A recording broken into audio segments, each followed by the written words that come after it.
My mom didn't raise her voice when she pushed me out of her life.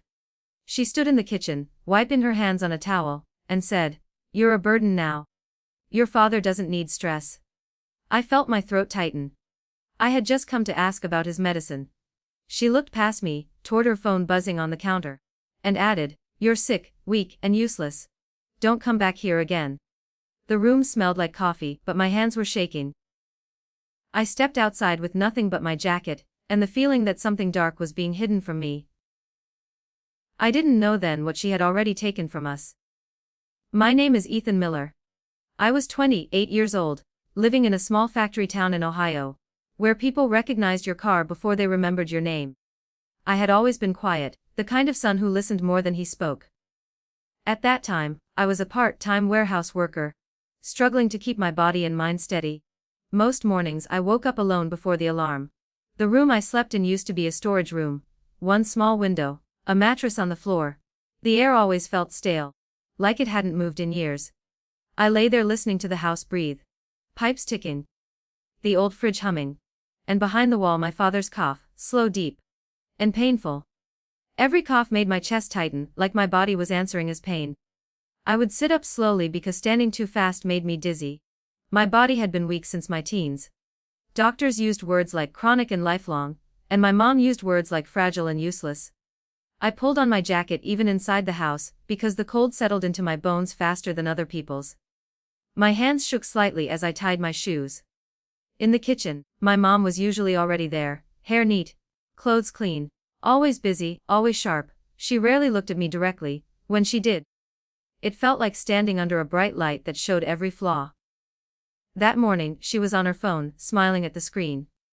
She didn't smile like that at home anymore. "You're late," she said without checking the clock. "I'm not scheduled today," I replied quietly. She sighed like I had offended her. "Still no full-time work at your age?" I felt heat rise in my face. My stomach tightened. "I help with Dad. I take him to appointments." She waved her hand. "Your uncle helps more than you do. At least he's strong." The word strong landed hard. I nodded and moved to make tea, careful not to rattle the cups. My mom's eyes followed me, cold and measuring. I could feel her disappointment like weight on my shoulders. Later that day, my sister came by. She was younger but treated like she mattered more. She hugged my mom, kissed her cheek, and sat at the table scrolling through her phone. "Mom, you should come with us this weekend," my sister said. "Just you. You deserve a break." My mom smiled warmly. "I might." I waited, hoping someone would mention my father, or ask how I was feeling. No one did. My sister glanced at me and whispered loudly, "Yes." My mom said flatly, "For now." The words burned. My chest felt tight like I couldn't pull in enough air. I stared at the floor, feeling small, like a piece of furniture everyone forgot was there. That night, I sat on my mattress listening to my father cough again. I pressed my hands together to stop them from shaking. I told myself it would better, that families didn't really abandon their own. But deep down, I felt something was already slipping away, something important I didn't yet understand. And that fear followed me into sleep. When I was younger, I thought families broke suddenly, like glass hitting the floor. I was wrong. Ours cracked slowly, so quietly that by the time I noticed, I was already standing on the wrong side of it. My father used to be the center of our house. He worked long hours at the plant, came home smelling of oil and metal, and still found energy to ask me about my day. When my health started failing in high school, he never once called me weak. He sat beside me on the couch, handed me water, and said, "We'll figure it out." Those words kept me breathing on days my chest felt too tight. Everything changed after he got sick. It started with small things. My mom began handling all the bills. She said it was temporary, just until Dad felt better. She took his wallet, so he wouldn't lose it. She answered his phone for him. When mail arrived, she opened it first and stacked it neatly in her room. I told myself this was what caring looked like. But then my father stopped asking about money altogether. He stopped arguing, he stopped being included. When relatives visited, my mom spoke for him. If he tried to interrupt, she placed a hand on his arm and said, "Rest. You don't need to worry about these things anymore." The first painful realization came one afternoon at the doctor's office. Dad had fallen asleep in the chair after his treatment. The room smelled like disinfectant and plastic. My mom stood near the window, talking on the phone in a low voice. I wasn't trying to listen, but my name came up. He doesn't need to know, she said. It's all under control. The house, the savings, everything. I felt my stomach drop. When she noticed me watching, she ended the call and smiled tightly. Go get your father. We're leaving. In the car, I asked quietly. What did you mean by everything? Her jaw tightened. Adult matters. Stay out of it. That night, I lay awake staring at the ceiling, my heart beating too fast. I told myself I was imagining things. I had to. The idea that my own mother was hiding something from both of us felt too heavy to carry. The second realization came months later, and it hurt worse. My father's condition had declined. He slept most of the day. One evening, he called me into his room. His voice was weak but his eyes were clear. Your mother said the account is almost empty, he whispered. Is that true? I felt cold spread through my arms. I don't know, he nodded slowly. Like he had expected that answer. She won't show me the papers anymore. I went to the living room, my chest tight, and asked my mom directly. Dad thinks the money is gone. She didn't look surprised. She laughed softly, like I was a child asking something silly. Medical bills. Life happens. But we had savings, I said. My hands were shaking. Her eyes hardened. Don't question me. That was the moment I understood, not fully, but enough. She wasn't just managing things. She was taking control. Erasing my father piece by piece while he was too weak to fight back. Soon after, a man started calling the house. My mom took the calls outside. She dressed nicer. Stayed out later. When I asked who he was, she said, a friend. One evening, I saw them together at a restaurant across town. She was laughing, touching his arm, looking lighter than I had seen her in years. My father was at home, asleep, unaware. Something burned in my chest then. Not anger yet. Just grief. Weeks later she finally said the words that finished me. You need to leave, she told me one morning. Your weakness is bad for this house. I need peace. I packed my bag with shaking hands. As I stepped out the door I looked back at the home I thought was mine.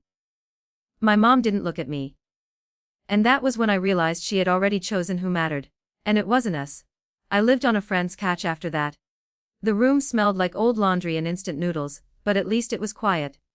My body felt heavy all the time, like gravity had increased just for me. Some mornings, my joints hurt so much that sitting up felt like work.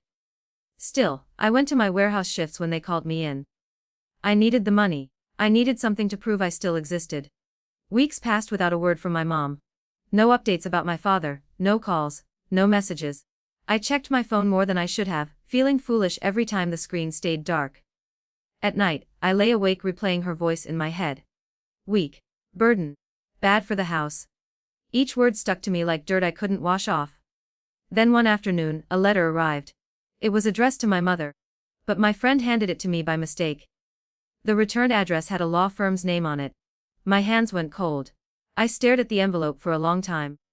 My heart beating hard enough that I could hear it in my ears. I told myself not to open it. I opened it anyway. Inside was a notice about a property transfer. My father's name was listed once. My mother's name was listed everywhere else. The house, the accounts. Everything moved into her control months earlier. My mouth went dry. My fingers trembled so badly the paper crinkled. I sat down on the edge of the couch, breathing shallow, feeling like the room was tilting. She hadn't just pushed me out. She had rewritten the whole family while my father was still alive. That night I went back to the house for the first time. The porch light was on. The place looked the same, but it didn't feel like home anymore. I knocked. My mom opened the door just enough to block the view inside. What do you want? She asked, already annoyed.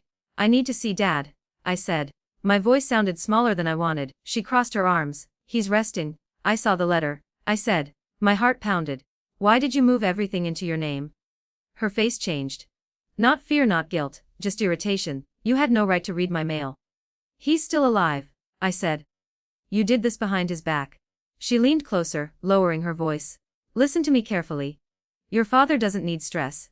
And neither do I. Everything I did was legal. Legal isn't the same as right, I said. My hands were sweating. She smiled then. Slow, sharp, you always confuse those two. Before I could respond, the front door opened wider. A man stepped into view. The same man I had seen at the restaurant. Well dressed, relaxed, comfortable in my father's house. Oh, my mom said lightly. You're here early. My chest felt like it was collapsing inward. You replaced us, I said quietly, while Dad was sick. Her smile faded. I replaced nothing, I improved my life. The man shifted awkwardly but said nothing. I wanted to shout. I wanted to cry. Instead, my body went numb. I looked past them, down the hallway, toward my father's room. I could hear his coughing again. Weak, unaware. I'll be back, I said. I didn't know why I said it. She laughed softly. For what? There's nothing here for you. I stepped off the porch with my legs shaking. The night air felt cold against my face. I sat in my car and stared at the steering wheel until my vision blurred. A few days later, my mom called. I need you to sign something, she said. Just a form saying you don't want any involvement with the family assets. It'll make things easier. Easier for who? I thought. If you don't, she continued, I'll tell people the truth. About how unstable you are. How sick, how dependent. My stomach twisted. I imagined neighbors whispering. Employers hesitating. Doors closing. That was the moment something inside me hardened. She wasn't just hiding the truth anymore. She was using it as a weapon. I hung up without answering. That night, I stood alone in my friend's kitchen, hands pressed against the counter, breathing slowly. My body hurt. My head hurt. But beneath it all, something else was waking up. And for the first time, I didn't feel like running. That night, I didn't sleep. I lay on the couch staring at the dark ceiling while the house stayed quiet around me. Every sound felt louder than it should have been. The ticking clock, the hum of the refrigerator. My own breathing, uneven and shallow.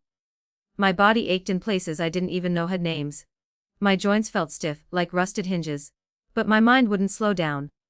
My mom's voice kept replaying in my head, unstable, sick, dependent. I pressed my palms together and stopped them from shaking. My chest felt tight, like someone was sitting on it. I rolled onto my side, then my back, then my side again. Nothing helped. Every time I closed my eyes, I saw my father lying in bed, thin and quiet, trusting the wrong person with his life. I sat up and rubbed my face hard. My skin felt hot, but my hands were cold. For years I had believed what she said about me. That I was weak. That I needed protecting. That I should be grateful for whatever space I was given. I had learned to stay small because it kept the peace. I swallowed words before they could cause trouble. I lowered my eyes before anyone else could. But now there was no peace to protect. I stood and walked slowly into the empty kitchen. The floor was cold under my bare feet. I poured myself a glass of water and drank it too fast, then leaned against the counter while my stomach twisted. Why did she hate me so much?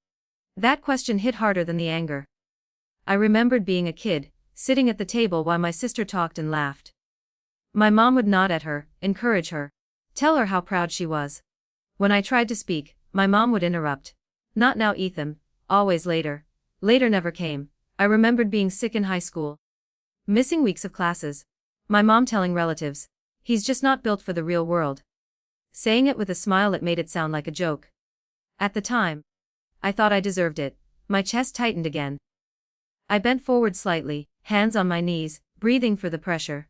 It wasn't just sadness anymore. It was something heavier. Something sharp. I went back to the couch and picked up my phone. No messages. I scrolled through old photos instead. My father smiling weakly at a birthday cake.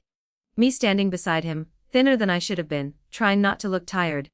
My mom taking the photo. Always watching. Always in control. I felt a sudden rush of heat in my face. My jaw clenched. She had decided who I was for my whole life, and I had let her. I stood up again. Pacing the room. My body protested with every step, but I ignored it. My thoughts raced faster now, the letter. The property transfer. The man living in my father's house. The way she laughed when I questioned her. This wasn't just about money, it was about erasing us. I stopped near the window and looked out at the street. A car passed by slowly. Someone else's life moving forward. Mine felt frozen. I thought about begging. The idea came up like it always had. Apologize, keep quiet. Do what she asked. Sign the paper. Stay invisible. My stomach turned at the thought. I imagined sitting across from her again. Listening while she explained why my feelings didn't matter. Why my father didn't need to know. Why the truth was inconvenient. Something inside me pushed back. It wasn't confidence, it wasn't strength. It was exhaustion. I was tired of being managed. Tired of being ashamed of my own body. Tired of carrying secrets that weren't mine. My hands curled into fists without me meaning to. My nails pressed into my skin. I whispered out loud, my voice rough. No more. The words surprised me, they hung in the air, small but real. I went to the bathroom and looked at myself in the mirror. Pale, tired, eyes shadowed. But still there. Still breathing. Still capable of choosing something different. I placed both hands on the sink and leaned forward. My reflection didn't look brave. It looked stubborn. And maybe that was enough. I thought about my father again. How he trusted me when he asked about the money. How he lowered his voice like he didn't want to accuse the woman he married. The guilt in his eyes hurt more than anything my mom had said. I straightened slowly, feeling my back ache, my legs shake. I won't beg anymore, I said quietly. Not to her, to myself. I didn't know how I would fix this. I didn't have a plan yet. My body was still weak. My life still unstable. But something had shifted. I wasn't gonna sign anything. I wasn't going to stay silent.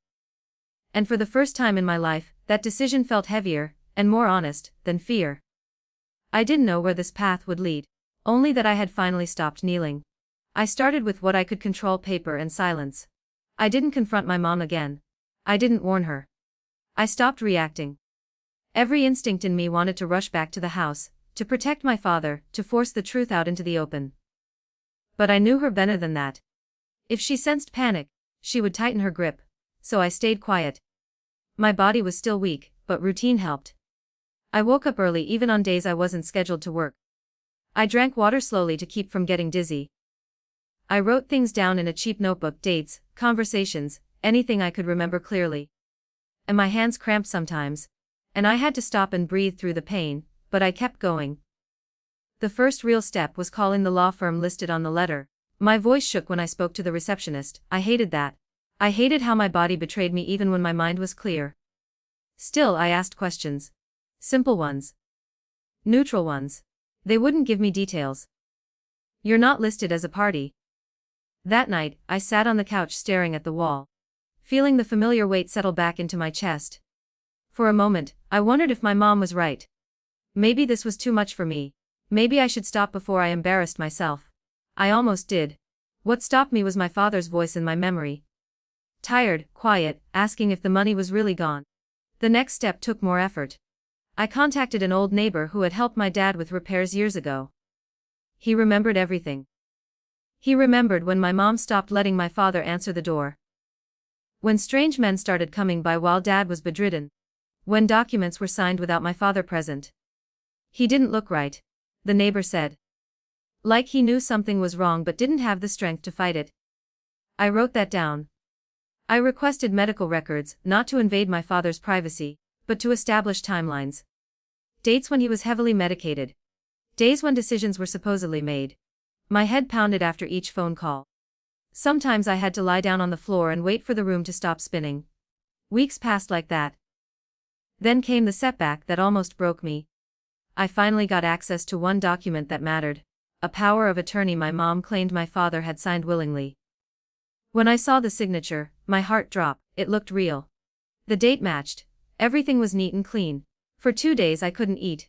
My hands trembled constantly. I replayed every memory, searching for something I had missed. Maybe I was wrong. Maybe I was just angry. Maybe she hadn't done anything illegal at all. On the third night, I broke down in the shower. I sat on the floor with the water running cold, my chest tight, my breath uneven. I felt stupid for thinking I could fight someone like her. She was always 10 steps ahead. That night my phone rang.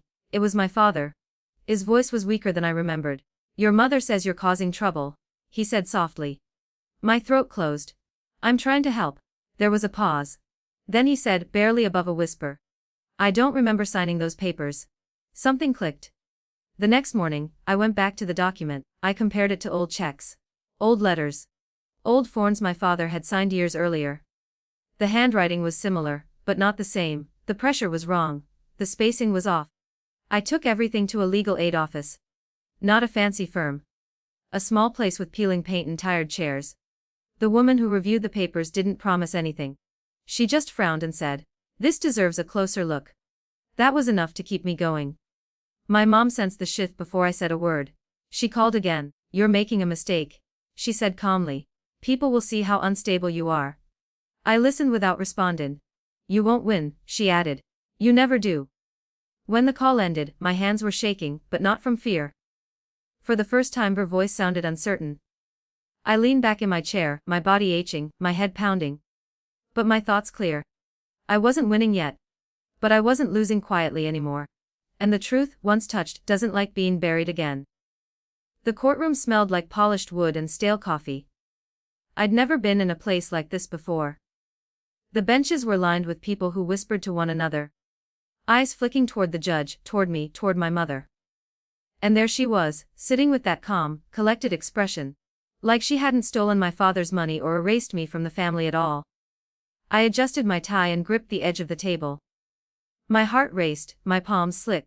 I was nervous, yes, but I was also ready. This was the moment all those nights of pacing, researching, and replaying her betrayal had led to. I wasn't here to argue or beg. I was here to reveal the truth. The judge called the session to order, and my mother's lawyer spoke first, detailing her version of events. They spoke in polite, calm sentences, framing her as a loving, responsible daughter, in-law, protected the family. My father was listed as having signed the financial documents willingly. Their words sounded rehearsed, airtight. I felt a flicker of doubt. Maybe all my nights of strategy, all my gathering of papers and witnesses, had been in vain. Then my lawyer called me to the stand. I stood slowly, feeling my legs shake. Every eye in the courtroom fixed on me. I took a deep breath and gave my full name and age, Hothan Miller, 28 years old. From a small town in Ohio. I said my father's name and my mother's, and for the first time in years I didn't lower my eyes. I recounted the small betrayals first. How she ignored birthdays, how she mocked my weakness, how she systematically erased me from my father's life. I spoke quietly but steadily, detailing each instance she had taken control. I showed the emails, the neighbors' statements, the medical records proving my father had been incapable of giving informed consent. I felt my chest tighten. As I recounted the moment, I saw her laughing with her boyfriend at the restaurant while my father lay asleep. The courtroom was silent. Even my mother's lawyer paused, pen in hand. Next, I presented the documents that proved the signatures had been forged. I had handwriting experts testify. I had friends who knew my father's habits, and could speak to the impossibility of him managing those decisions in his condition. Every piece of evidence reinforced the story I had lived. My mother didn't shout. She didn't scream. She didn't try to explain or charm the room. She just sat there, her hands folded, her lips tight, her eyes flicking briefly to my father, who watched me with faint tears in his eyes. I felt the room shift. Witness after witness confirmed the timeline, the manipulation, the emotional betrayal. The papers, the testimonies, they painted her as the architect of a quiet, meticulous erasure of my father's life and mine. Then came the hardest part, letting know I knew about her affair. I spoke calmly, presenting the records of her phone calls, messages, and public sightings. I showed that while my father was ill, she had been living another life, another family in her mind, replacing us with her boyfriend. I expected Danielle tears, maybe an angry outburst. There was nothing. She sat perfectly still. The color drained from her face slowly, imperceptibly at first. Then her hands shook. I could see the tension in her shoulders. I felt no triumph. Only the quiet satisfaction of truth finally laid bare. The judge examined the evidence and asked my mother a simple question. Were these documents falsified? She didn't speak, not a word. Her lawyer shifted uncomfortably. The silence filled the room. The verdict came later that day. The court returned all control of my father's assets to him, and ordered restitution for the years she had withheld from him. She had no words, no excuses, no protests. Just the slow, weighty collapse of her reputation, felt in every quiet glance, every uncomfortable pause. My father hugged me afterward, weak but proud. His eyes, which had once been clouded with illness and confusion, were clear. He whispered, "I'm sorry it took so long for the truth to come out." I didn't answer immediately. I just held him, feeling the tension I had carried for years begin to ease, not because of triumph, but because the truth no longer needed hiding. I didn't look at my mother as we left the courtroom. She walked behind us, silent, defeated not in anger, but in the quiet shame of being exposed. She had taken everything she could, but she couldn't take the truth. The drive home felt light. My father dozed in the passenger seat, my sister nowhere to be seen. The streets of our small town passed slowly, familiar and forgiving in their ordinary shapes. For the first time in years I felt free, not because I had fought my mother, but because I had given the truth its voice. Even as we returned to the house, I realized something important. Revenge wasn't about shaming her. It wasn't about seeing her collapse. It was about restoring what had been lost and reclaiming my own life. And for the first time, I felt like I belonged. Not because of her approval, but because I had finally stood for myself. The house felt different when we returned. The walls were the same, the furniture unchanged. But the air was lighter, almost like the truth itself had pushed away the weight that had settled there for years. My father walked slowly, leaning on his cane. But there was a softness in his step I hadn't seen before. I followed him quietly, letting him move at his own pace. I didn't check on my mom. She was still in the living room when we entered, sitting stiffly, her hands folded over her lap. Her eyes didn't meet ours. It wasn't anger I saw. It was the hollow pause of someone stripped of control. I kept my distance. There was no need to gloat, no need to say a word. The courtroom had spoken louder than I ever could. That evening, I found myself sitting alone in the kitchen. The sunset filtered through the curtains, painting the counters in gold. I made myself a cup of tea and didn't rush. For years I had felt like a shadow in this house, moving carefully to avoid attention. Now I could exist here without shrinking, without fear. I thought about the nights I spent pacing my tiny apartment, rehearsing conversations, gathering evidence. Feeling my body ache from tension and frustration. I remembered the mornings when I woke up weak and uncertain, wondering if my mother's words had defined me forever. And I realized they hadn't. My body was still mine. My life was still mine. My choices were still mine. My father called me later and handed me an envelope. It was simple, official. He'd reorganized some of the paperwork himself. "I want you to have this," he said softly. "It belongs to you now, your trust in yourself. Your decisions, your life." His hand trembled as he placed it in mine. I sat down with the envelope on the kitchen table, feeling the weight in my hands. It wasn't money. It wasn't property. It was something far more valuable: permission to live without being silenced, to move forward without carrying her lies. Days turned into weeks. And slowly, life settled into a new rhythm. I reopened the gym I had dreamed of while pacing empty rooms and replaying childhood memories. The first few clients didn't know my story. I didn't share it. They only knew I was patient, careful, and thorough. A trainer who understood struggle because I had lived it. Watching people grow stronger under my guidance felt like healing myself in real time. Sometimes, I caught glimpses of my mother in town, her expression guarded, aware of the truth I carried but unable to touch. I didn't seek her out. There was no satisfaction in confrontation anymore. Her presence reminded me only of how far I had come, how persistent and patient I had been in reclaiming my life. I learned to take mornings slowly again without fear. I brewed my own coffee, stood at the window, and watched the quiet streets. Life was ordinary, but it was mine. I didn't need her approval to feel strong or complete. I had learned that strength wasn't about fighting someone else. It was about surviving their betrayal and refusing to let it define you. Some nights I still felt the weight of the past, the ache in my body from years of weakness and fear. But now, it was accompanied by clarity and purpose. I had endured, I had planned, I had acted, and I had emerged without losing my dignity.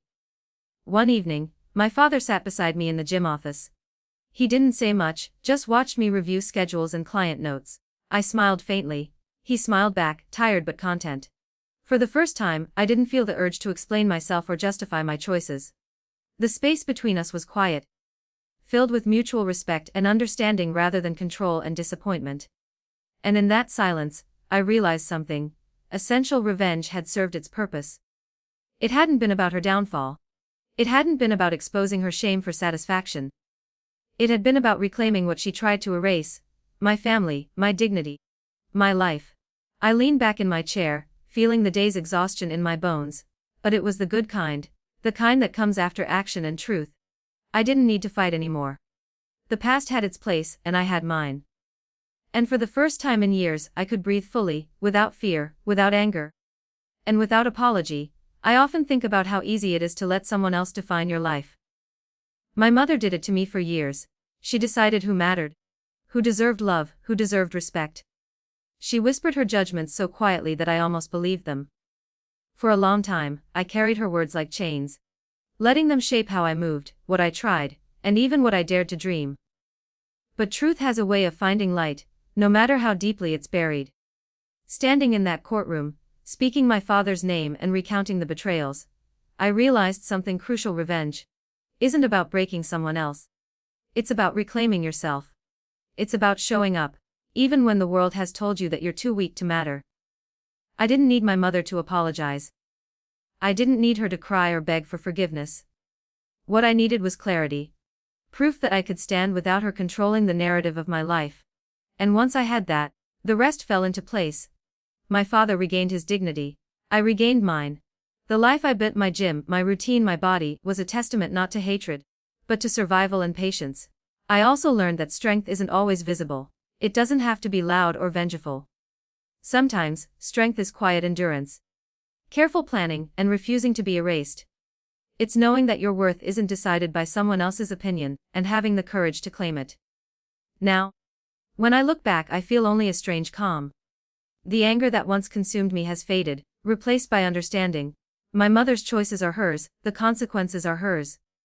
My life, my dignity, and my future are mine. I carry her betrayal as a reminder, not as a burden. It reminds me to stay vigilant, to protect the people I love, and to never let anyone diminish me again. But it doesn't define me. In the end, the real victory wasn't exposing her. It was surviving her betrayal, building a life on my own terms, and finally, feeling whole. Some truths are heavy, but living beyond them, that is freedom.